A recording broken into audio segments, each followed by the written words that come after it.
Hi folks, Baron here. This is just a note to let you know that the following episode was recorded in a foyer area of the cinema and it's got quite a bit of noise over the top of it and the recording is not wonderful. However, I think that the content is pretty good still, so hope you can deal with the sound quality and enjoy the episode.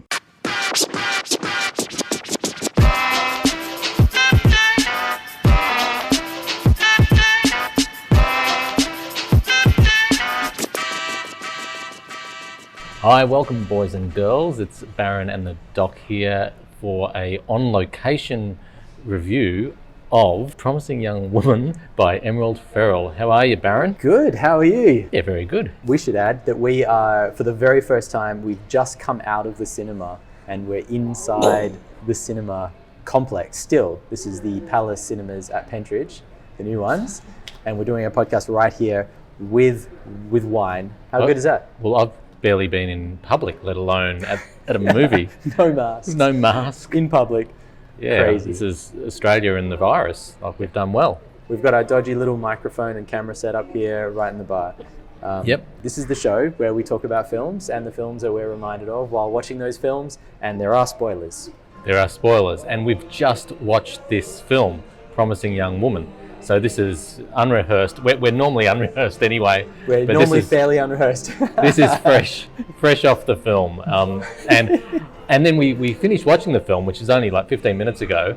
Yep. And then the film stops and we just sit there, can't talk to each other because we don't want to spoil the podcast. How weird is that? It's so odd because normally what happens, the film finishes and you feel almost a pressure to have three great thoughts straight away for whoever you're watching the film with, or at least I do, right? Oh, do you have that? Well, I hadn't diagnosed it as three thoughts, but I do feel I want to say something straight away.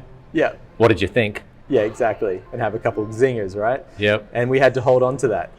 Okay, and I'm busting. So, no, before we get to what did you think, what did you come into this thinking? Like, had you done any research? Did you know what you were in for? No. Not at all. Not at all. I actually knew nothing about the film. This is one of those early releases that they do sometimes. And Palace do it particularly well because they put out a thing saying, this is meant to be coming out, I think, around Christmas. Come in early, you can spend a little bit extra and get an ice cream and a glass of Prosecco, which is just like sold the deal entirely for us, didn't it? Didn't it though, that ice cream? It was perfect. And the Prosecco, I'm not normally a champagne-y sort of guy, but that was nice. It just feels good. It feels good to be out again, no masks, drinking champagne, having an ice cream at the cinemas. And may I say, you get the choice of the standard, the feature length, the epic, or the double feature. So of course we went for the double feature. Although we've been drinking, we're now below epic. I am at least.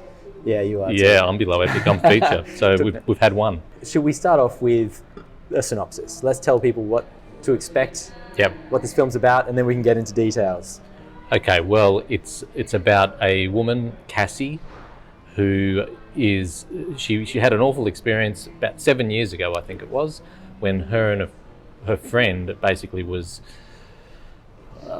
we think raped, we assume raped, and then as a result of that killed herself. We don't know that straight away, but this is the story of Cassie basically getting revenge on everyone that had anything to do with that. The perpetrators, yes, but also the bystanders, the people who didn't do anything to stop it, the people who, knowingly tried to get the guy off, and that's a journey. It's almost like it's a thriller of her sort of getting revenge on everyone. And I don't want to say more of that. I think that's a setup that's enough for me. That's the basic premise, isn't it? I mean, it's all about that revenge, and the revenge gets more and more focused as the film goes on. It starts off, we've even got staff like walking in past us here. It starts off as a very broad sort of revenge on men, doesn't it? In fact, the opening shot of the film is just a whole bunch of dudes in khaki pants, like hip thrusting, and just a whole bunch of groin shots, and that straight away sets the scene. Like, men are gross, and we're going to get into that with this film, right? Well, can we just dwell on that scene? So that's as you get into the theatre, and that's the first scene you have. I thought it was immaculately done, like as a tone setter. Yeah. It was just objectifying men, but also just seeing it from a woman's perspective of just how disgusting we all are, and they're on the dance floor, and I don't know. I wanted to disown my gender. Yeah, this whole film is that, really. I mean, it's very much coming from a woman's perspective, but it is a film that men and women can enjoy. Sorry, I'm bumping the table. It's there is a statement here. It's a very strong statement. However, it's also a blending of genres and styles in a way that means you can kind of enjoy some of the craziness, some of the genre tropes, and you're not too focused on that statement the whole way through, even though it just keeps coming back up and up again. And men are gross. That's what you sort of come away with, right? Well, that's what you definitely start there. Yeah. And like the genre tropes you talk about are many and varied. Like, it's not just one or two. They throw in a lot of genres as you go through. Did you like it? Yeah, it's a good question. I thought it was likable. I didn't love it. And I think one of the reasons that I didn't love it is what we've just been talking about. Yep. Is the mishmashing of genres. It felt quite schizophrenic at times. And I think so. Emerald Fennell, the writer-director, this is a debut feature for her. Yeah, we should have mentioned her earlier. I should have mentioned her in the intro. Sorry. Yeah, well, I think I don't know a lot about her as a creative, but like just what we've quickly looked up has given me the sense that she's written a lot of TV. This is her debut feature. And the TV thing really stood out to me because I was already thinking about TV before I knew anything about her, because there is an episodic nature to this film. Yeah, definitely. And you can do what she's done here in TV really successfully, where each episode leans on a different genre and is kind of wild in that way, where it might go one way and have a full episode that's sort of kind of batshit. You're talking Buffy the musical episode, right? Sort of thing. Exactly. Yeah. Whereas when you have that in a film and think that you can just put up some sort of this is a new episode lettering and it's going to be okay, it kind of threw me a bit. I think that was an issue. I loved it in one way, but overall I thought it let the film down a little bit. You know, I reckon I disagree. I reckon I loved it. I might have just loved it. Yeah. And I'm not prone to like these statement kind of films, and you know, and I often feel for the bloke's perspective in this, I have to say, but this was, I thought, really cleverly done. So it was making a statement, but within a really believable, crazy story. Yeah. And the little genre nods just were fun stylistically, I thought. Yeah, interesting. I didn't have a problem with the statement part of it either. Like I thought that was good, and I loved that there was one of the little sort of sections of it was early on in the film. She's taking home these men randomly by pretending to be drunk, like sort of almost knockout, like drunk, like she's about to fall over and pass out, and just to lure men in who she would then sort of test to see if they would take her back, try and get her back to their apartment, and if they did, she'd go along with it. Yeah. Right up until the moment they tried to sort of force themselves on her, and then she'd suddenly just wake up and say, "I'm actually totally sober," and the guys would freak out. There was one guy though that was just before he did. He was talking about this novel he's writing about what it's like to be a man in this day and age. That was so funny. It was hilarious, wasn't it? And it was almost like it was inserted because Emerald was aware that some dudes would end up watching this film and be a little bit sort of put off by the whole statement of it and be a little bit like, yeah, but being a man these days, you got to deal with all this crap all the time. And that's what that was. That was like a little look at how that sounds when you see an actor say it, you know? That was the most perfect version of that. Yeah. But that was littered all throughout. Like all the as a bloke, all the things that, you know, I might have come back with. Not if I was in the situation, but just in an argument, like saying legitimizing things, perhaps.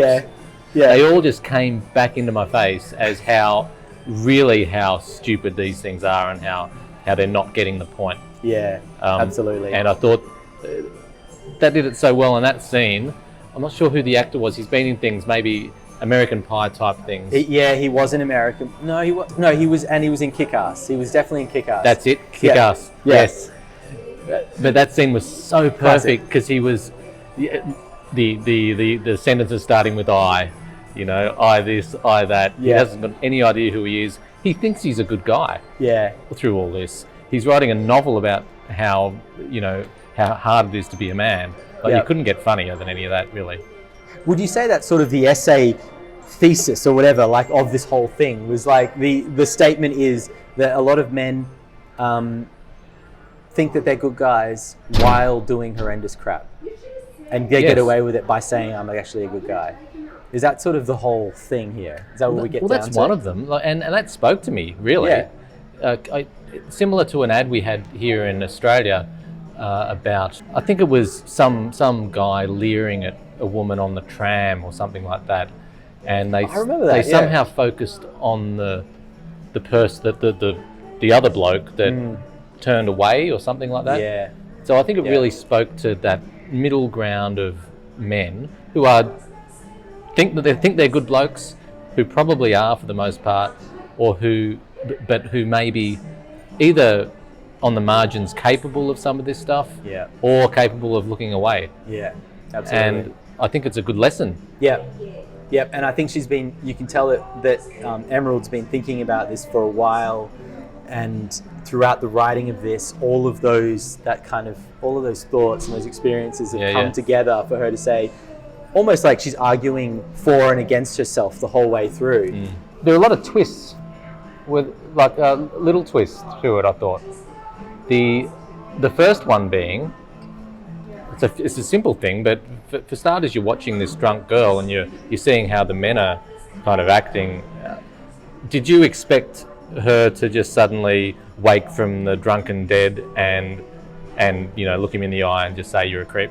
No, I didn't. And then when that happened, I then leapt straight to, oh, she's just murdered that guy, because the next thing you see is there's this serial killer-esque sort of notebook full of like names, and she's been crossing off the numbers. Yeah, killing them, clearly.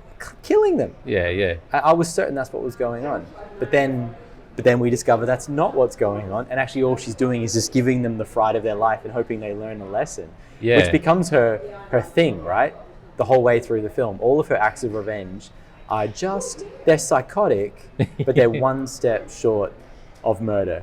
That's cool. And then she's eating a jam donut or something, and the jam is just down her arm, like blood-like. Yeah. And then the other one where she gets her old girlfriend and the wine is on the table. That's right. All these metaphors. But really, the beauty of it all is, for the most part, it's just bloodless. Yeah. And it's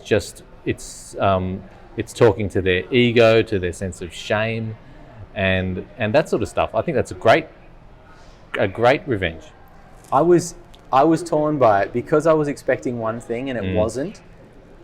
It messed with my head a little bit. So you wanted it to be more gory, and you wanted it to be more a psychopath even than she was. I don't know if I wanted it to be. I know that I wanted it to be something more than it was. If they were gonna lean that far into it, I wanted something a little more than just you've been let off with a warning.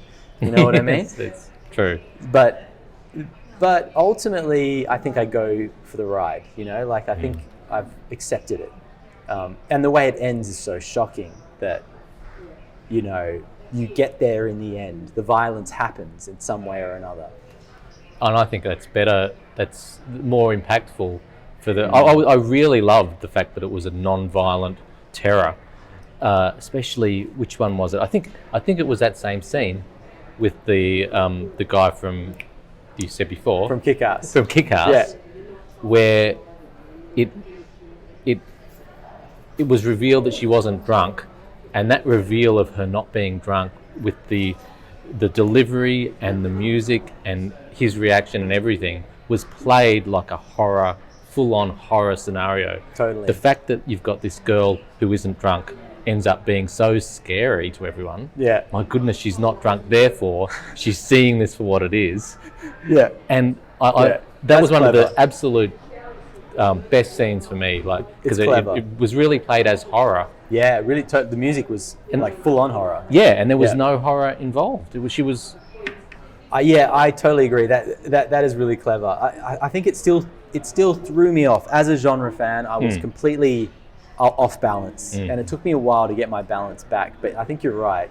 The fact that she played it so hard towards the genre tropes, the horror score, and actually what we were seeing was just something so mundane in a way. Like although not, there's a real statement there, but. The fact that just her saying suddenly not being drunk was enough to terrify this guy is interesting. He was terrified. Yeah. And men throughout the whole thing were terrified. Yeah. And it was usually about attack on their ego, their sense of self, their reputation, Yes. and all that sort of stuff. So that, for blokes, Yeah. is almost like the horror, terror scenario.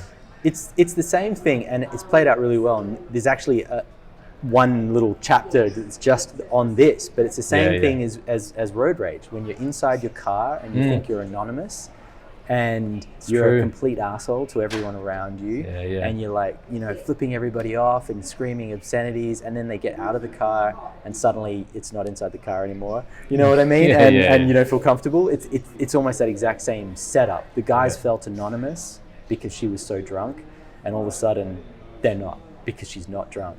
That's beautiful. Isn't that crazy? Beautiful way of putting it. Yeah. There is a scene in the film where they do that. She gets out of the car when this guy's screaming at her, and suddenly he just backs right off. He doesn't know how to deal with it.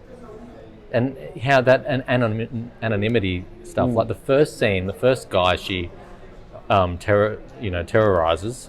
Yeah. He's made to be the good guy of those three, isn't he? And you're thinking, oh, okay, a gentleman. Yeah. Which was great casting, by the way. Who is he? He was the guy that was in he's been in lots of things since, but he was in the OC. Okay. And he was always like the heartthrob good guy really? in that show. Can't remember his name. But to place him as the good guy who's going to do the right thing, and he turns out to be a creep, was just a great casting choice. And then those little moments where he makes a decision to ask her back, and then he pours the drink like 3 times. What he's going to have, and what was it, like pomegranate schnapps or something horrible? Yeah. Classic. It's really good. Let's talk about the ending. This is a spoiler alert for everyone who's listening. Yep. Ending. Thoughts? So to set it up, she finally goes to confront the guy who allegedly raped her friend at his bachelor party. She pretends she's a stripper, coaxes him to go up to the bedroom. He's being a fairly decent guy at this stage. Like, he's obviously, I think he's a bit of a wanker, clearly a wanker, but here he hasn't done anything really wrong. Right. She chains him to the bed and then reveals who she is. And then in the process, she's going to tattoo the name of her dead mate all over him. Yeah. He breaks free and kills her. Yeah.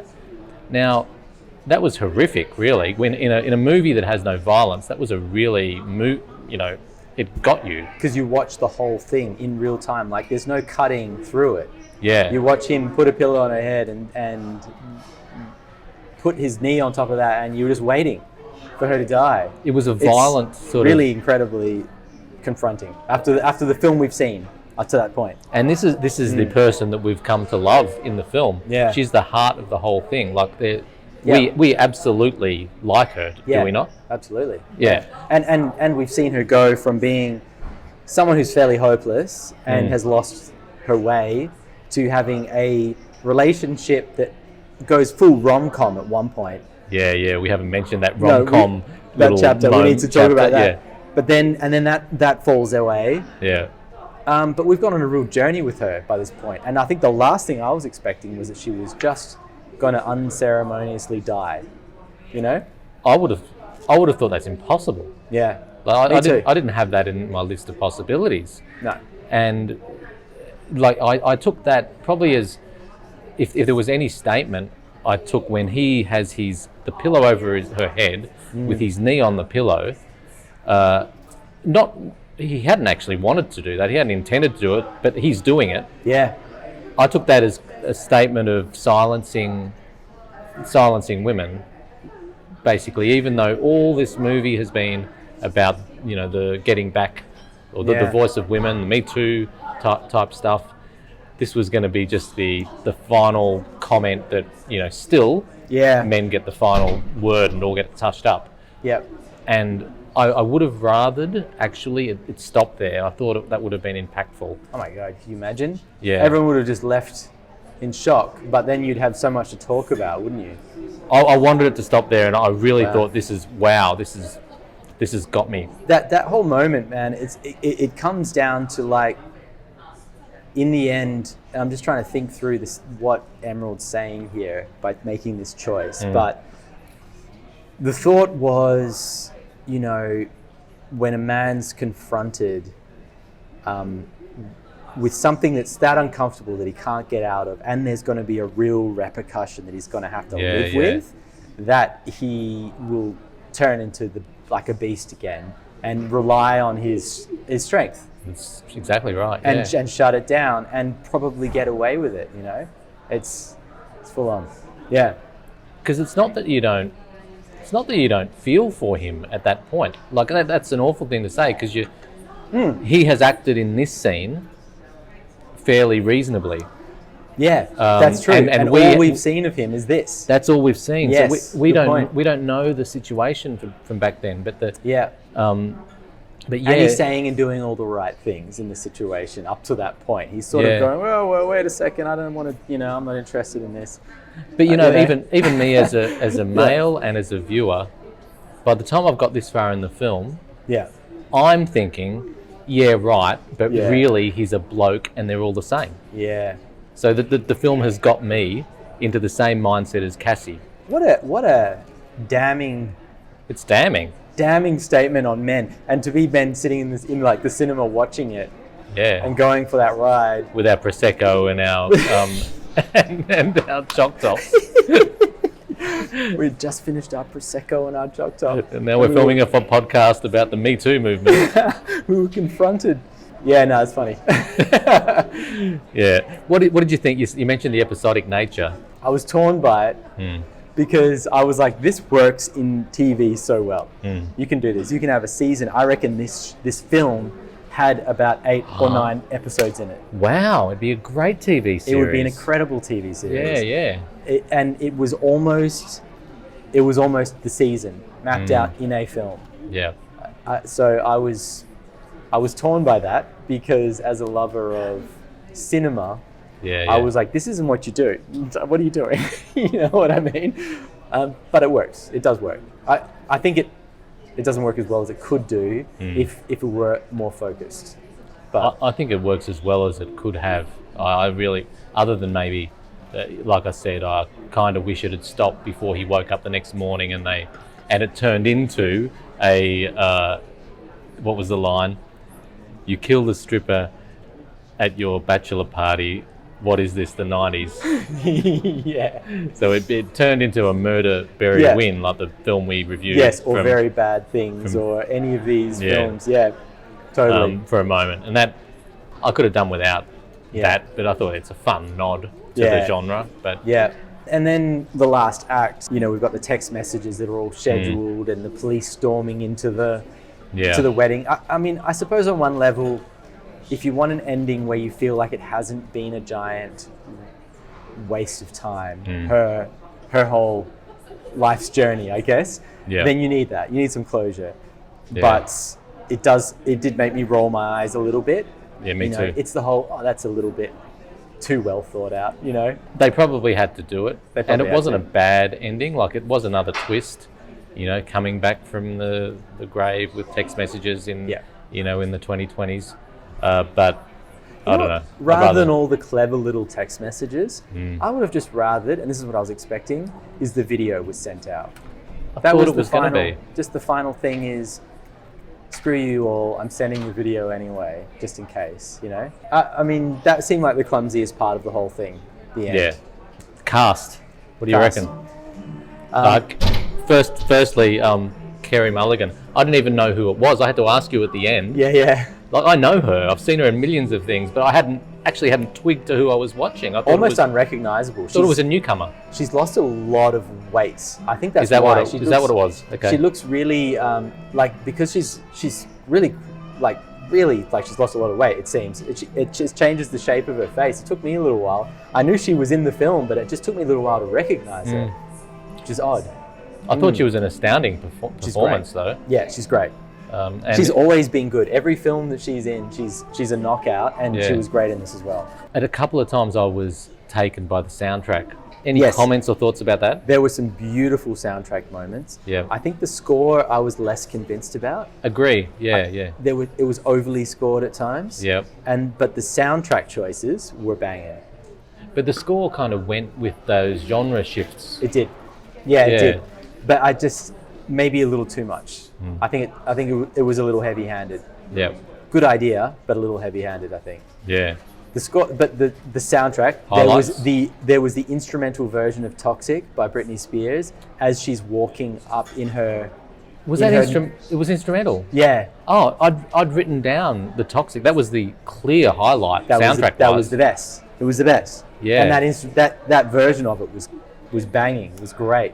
Because it was psycho sexy. Yes. Yeah, which totally. is exactly what she was then. Absolutely. Yeah. Walking up sort of in her nurse's outfit, ready to go to war. Perfect choice. And what made that all the more, exciting was the fact that it was directly after the little rom-com episode. Because there'd been, I don't know how long it was, 20 minutes or something, when it was just her and this kind of pretty limp sort of guy just having this relationship and the ups and downs. Wait a second. Do you think in Emerald's mind that is the perfect version of a male? Yeah, good question. I did wonder what he was meant to represent and what we're meant to think about him. He's not an alpha in any way. He's the opposite of an alpha male. Although he is a doctor, he has a good job, but he's a pediatrician, so he's not really a powerful. He's not like a powerful alpha male doctor. He's a pediatrician. He's a gentle doctor. He's a gentle doctor. Yeah. And he's tall and goofy and a bit nerdy and a little bit effeminate at times. A little bit effeminate. Yeah. He knows all the lyrics to Paris Hilton songs. That's right. I don't know. Can we not make a statement about men and toxic masculinity, but also not use a guy that's that as the perfect example? I don't know. No, it's a good point, but it's just a good point. Yeah. I feel like he had to be, because he was very relatable all through. Like, he was funny. Yeah. I think he was just positioned as a great catch and a reasonable guy. He still had the guy moment where he, was trying to con her into getting into his apartment. Yes. And then was remorseful and realised it was too far. Realised he'd gone too far. Cinema 10's open, ladies and gentlemen. But he ultimately turns out to be a douchebag as well. At least to have been involved in the douchebaggery. Yeah. You know what I mean? Like, he's sort of... He was there. And that's where it's hard. A bystander. That's where it's hard for any of us blokes to hide from it. Yeah. Because he really was the perfect guy. Maybe that's the point. I think that's one of the points. And yet even he is implicated because he's turned away from something pretty horrific. Yeah, that's true. That's true. Maybe that's the point. Maybe it's actually clever. I don't know. I think it's clever. I don't have many problems with the film. I just thought it was really, really cool. Yeah. Yeah, absolutely. Well, okay. Should we talk about remind me ofs? I want to ask one question. Yes. The episodic nature and the 1, 2, 3, 4, 5. Normally you'd have it like at the start of the film, 1. Yes. Act 1. But we'd got a third through, and then all of a sudden they started. Even halfway through. Like, it felt like we were a long way through. Yeah. Before the episodes kicked off. Which I didn't mind. It made me laugh, honestly. Yeah. When the 1 popped up, I laughed. So did I literally laughed because I was like, oh, wait a second. Are we doing that now, are we? Okay. That's what I thought. but I laughed, assuming that she's done that in a knowing way. Yes, like saying, it was a giant pink one as well. Like it was the whole screen. How good was So pink. I mean, I think yes, that's knowing that she's just gone. Oh, you thought you knew what this film was? Wait a second, you've got it completely wrong. I'm going to put a giant pink one, Act 1 type thing in here. That was nice. I like playing with form and structure. I kind of like as long as I assume they know what they're. As long as I assume we're in safe hands. I just don't know that audiences are going to love it on a whole. I think it's going to be a bit weird and uncomfortable for most people, which I'm fine with. Like that's okay. But if you're trying to make a film that's going to not be indie, then and have a broader appeal, and the cast in here suggests a broader appeal because she's got huge names in this. Yeah, Molina. Molina. What's his name? Alfred Molina. Yes. Yeah. Chocolat, yeah? Yeah, Alfred Molina's in there. He has a great little episode, whatever, chapter. Yeah, I mean, you think then this is intended for a broader audience, but then the way the film's been made suggests otherwise. I don't know. No, it's a great point. And which way would you go on it? If you had this film and you could either sharpen it up to have a broader appeal, so take away some of the indie grating things, or just pare it back and just make it, get rid of some of the broad appeal stuff and make it really indie. Which way would you go? I think I wouldn't with this story go for a mainstream. You wouldn't? Okay. I wouldn't. I don't think I would, no. I agree. I think she's done the right thing in general. Maybe she could have taken it further. I don't know. Yeah. Because it is weird already. It's a little more indie. A little more indie, a little more risky. Yeah. Could have been great. Could have become a cult film at that point. I don't think it will become a cult film.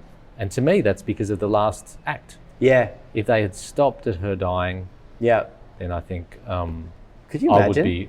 Exactly. That would destroy at festivals. People would they would gasp. They'd gasp. And what that's what you want. You want a gasp. That's right.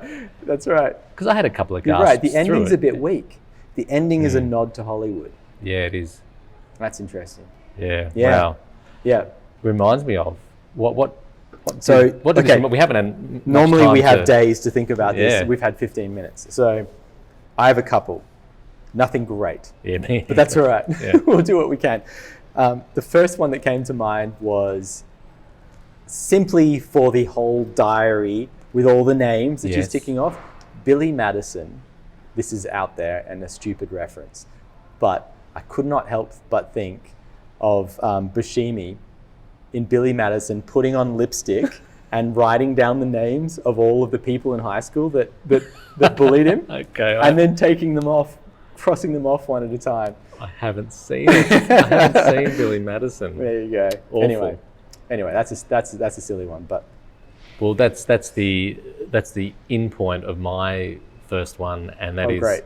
Lovecraft Country. We mentioned Lovecraft Country we have. So often. Yeah. But recently there's been a couple. Yeah, the character, the woman who lures the men back and kills them because she's some fantastical beast that kills men. Yes. Yeah. what was she called? No idea. No idea. Either. American Gods had that creature as well. Oh, really? Yeah. Okay. Yeah. And that's she seems like just this terrorist that goes and consumes men, even though she's not really. She's being quite gentle. Yeah. Really, but absolutely. That's great.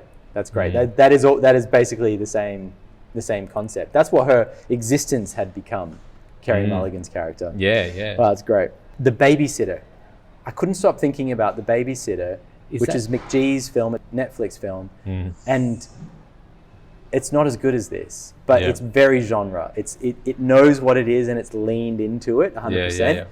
But it was the tone of this where you don't know what to trust, you don't know who's trustworthy, and it shifts and it's psychotic on some level was like a big part of it.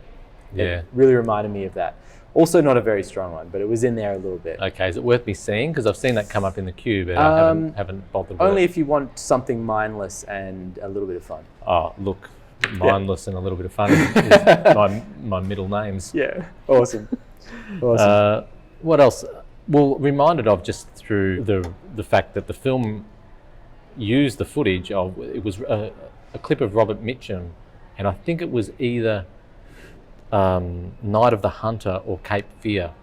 I'm not sure which, but it had Robert Mitchum pulling up in a car looking really alpha male. That was a great little segment. Did you see? It was just a snippet. I didn't recognise what it was from though. The parents were watching a film. Yeah. That's right.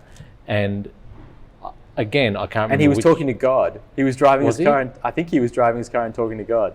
Well, in both of those films that I mentioned, Yep. he was a real menacing alpha male character, and it was scary, really scary in both. A real predator. Real predator. That's the word, a predator. Wow. I thought that was just really nicely snuck in there for beautiful. Just a bit of a feels for how. I keep coming back to thesis. This film felt like a thesis for Emerald, like she had pulled together all of these ideas. But she's a ripper. Yeah. Like this is her first feature. You said. I think I saw that she'd done a short. Yeah. I can't. I'll have to look at her catalogue of acting credits because I don't really know her. She's an actor. I can't.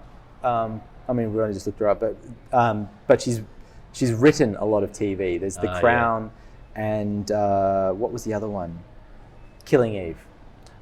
Killing Eve. I haven't seen the whole season, but it's a good show, yeah? Yeah, I haven't seen any of Killing Eve, but I keep hearing about how great it was. Yeah, me too. And I've talked about TV. It really reminded me of TV, right? Yeah. Maybe not so much The Crown, but I haven't seen Killing Eve, and I wonder if there's some Killing Eve in this film. I don't know.